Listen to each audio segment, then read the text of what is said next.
Well, I have to say, it did feel yesterday as though Suella Braverman's speech was a pitch for the leadership. It felt a bit presumptive. It felt as though it was a pitch for the leadership once the Tories had lost the election, which, of course, they haven't yet lost. She didn't lash out and say anything against Rishi Sunak. In fact, most of her speech was pretty much rehashed from speeches that she's made before. There were big chunks of it which were exactly the same word for word as her conference speech. But what was quite interesting about it was the timing. Obviously, Rishi Sunak's in Iceland today talking about his plan to bring down illegal immigration, explaining why it's the humane thing to do is to stop the gangs of people smugglers, etc.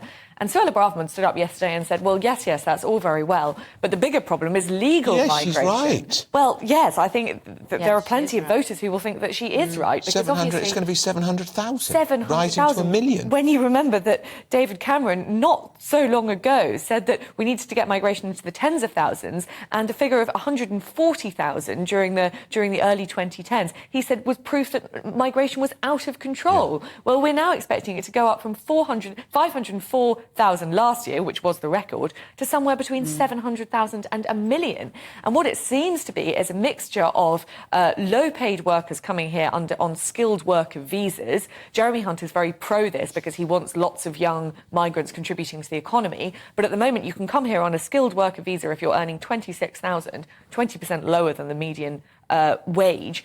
And you've got all these dependents of students, so students coming here on one-year master's visas, bringing with them sort of 5 or 6 family members. So Suella Braverman was talking about, getting a lid on that, which doesn't seem to be Rishi Sunak's priority at all. So there is a bit of a split there. And the Chancellor wants to bring in this cheap labour, but we've got 1.5 million people on the dole and 2.5 million people long-term sick. Are they really long-term sick? Well, are they skiving? That was sort of the point that Suella Braverman was making a little bit more subtly, maybe, saying that...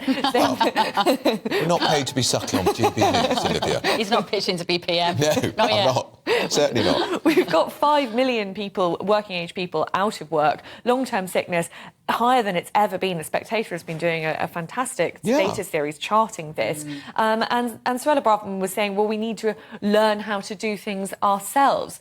But obviously for Jeremy Hunt, whose priority it is to make sure that the books are balanced year on year and that inflation doesn't exceed the figures that we were expecting and that GDP continues to go up, the short-term solution is obviously just to plug those gaps with low or medium-skilled migrants. So it'll be really interesting to see how that cabinet split plays out.